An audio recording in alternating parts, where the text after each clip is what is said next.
This is going to be the first video in a new Arc Raiders series where I go over everything I know about how to play the PvP hotspots on the various maps in Arc Raiders. I'm going to show you why the hotspot is good, what you're looking for, how to minimize your chances for dying, and maximize your chances of killing others, and just overall secret little tricks and tech that can tip the scale from losing to winning. If you are a person that refuses to PvP, then this video is not for you. If you go to the red zones and hotspots in this game, there will almost always be PvP, especially in duos and trios, so you have to be prepared. Today we're going to be talking about the research and administration and control tower building hotspot. First, before we get into the actual match, I want to just go over the utility I usually bring to the hotspot for various different reasons. First and foremost, you're going to want to bring trigger nades. This goes without saying right now with the meta, however there are a couple important reasons specific to the hotspot we will go over later. Next is at least 2 mines, ideally jolt because it will allow you time to rotate back to the mine if it goes off. I would also bring at least 1 or 2 barricades as there are a lot of doors and ways to section yourself off fighting here, which becomes important when you have multiple third parties coming in. Other than that, of course you want to bring some heals. I would bring a big backpack because there's tons of loot and processors which are extremely important in the game right now for you to grab. I also always bring adrenaline shots for running, as getting caught without stamina is usually a death sentence. I always bring at least 2 ziplines which you will use depending on how you plan to play the hotspot. If you want less risk in your runs and faster runs, you can also bring a Raider hatch key. Next, we're going to talk about getting there. If you take a look at this map, it's important to understand how people are pathing to the building and which one of these people you are. It's important to remember that the real red zone is not just the building, but actually ends up being around the building initially due to a lot of the spawns being equidistant to the hotspot and naturally going to the same entrances. First off, I will go over each entrance and how to enter through them if you choose to, because that's also where the majority of the players will be. But then I'm going to show you a way better way of getting inside safely. First, you have the stairs entrance that brings you in the research and admin upper level, which is where we want to go, but this is really a noob trap to run up usually because it's very loud. You have to shoot the turret, which gives away your position, and you're very much open to getting shot from all angles and spawns that we talked about that are coming in, so I would really not take this route. You can also come in through the back from the bottom level and take a zipline up. This is usually the fastest place to enter if you've spawned on the southeast portion of the map. I do take this entrance sometimes, but a couple important things.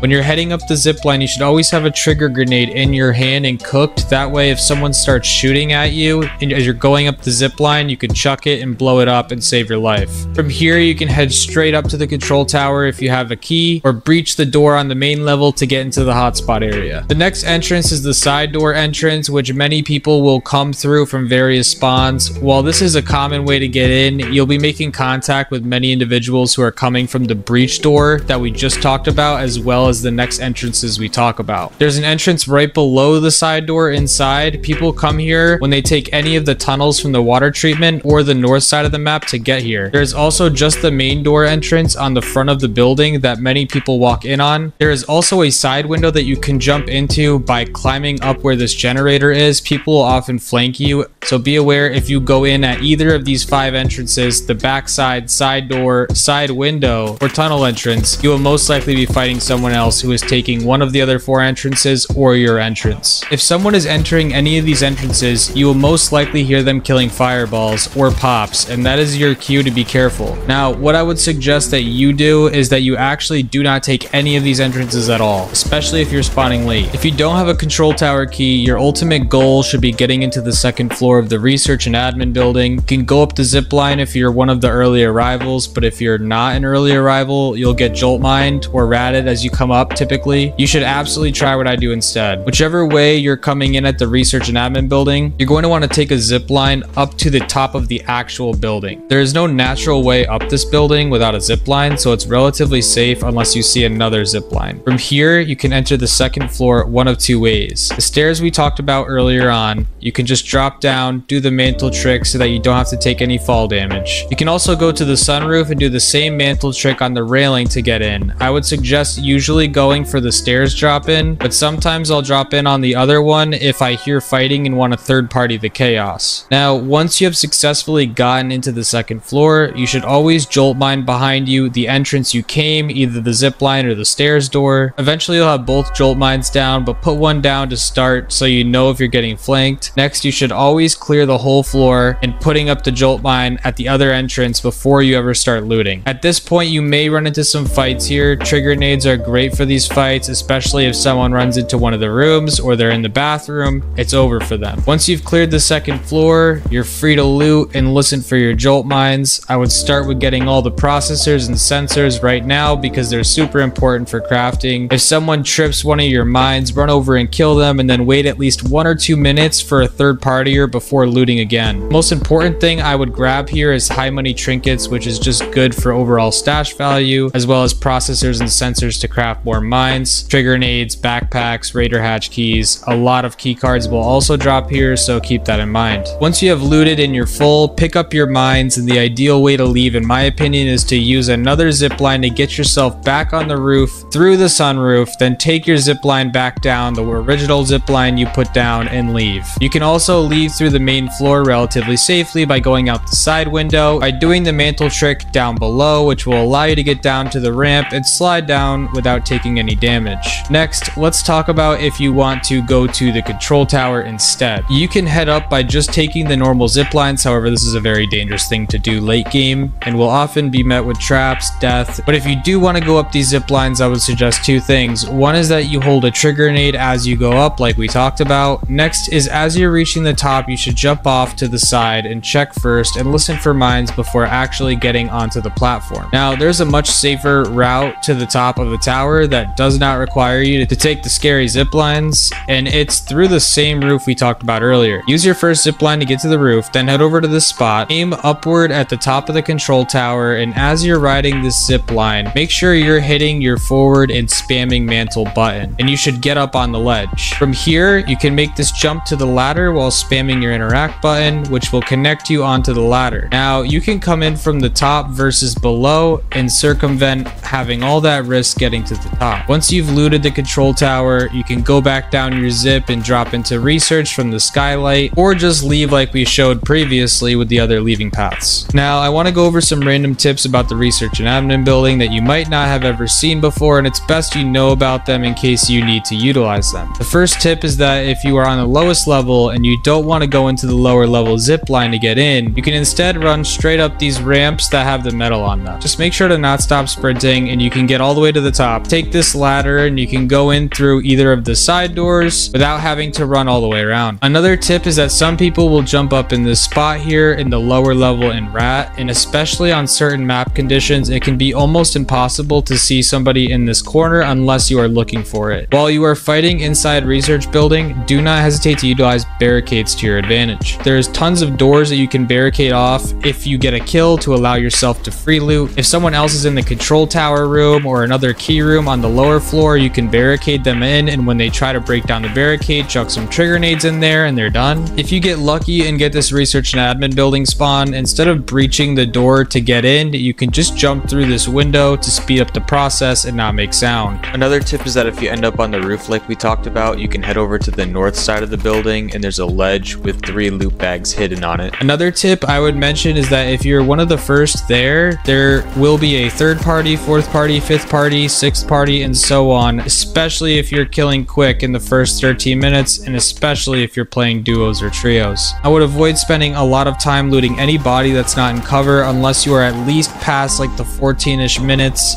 and it's been at least 1 or 2 minutes since the last third party came in, unless it's a very easy body to loot. Other than that, everyone, this is my first guide in a series like this, so please let me know if you have any feedback or suggestions for what hotspot we should do next. Dropping a like is the best way to support this video. Also, I don't claim to know everything. If there's something else cool you want to mention that I didn't mention in this video, please spread the knowledge in the comments down below. Thank you all for watching, and check out my YouTube live streams, join the Discord, and get involved in the community. Peace. Good shit, bro. Good shit.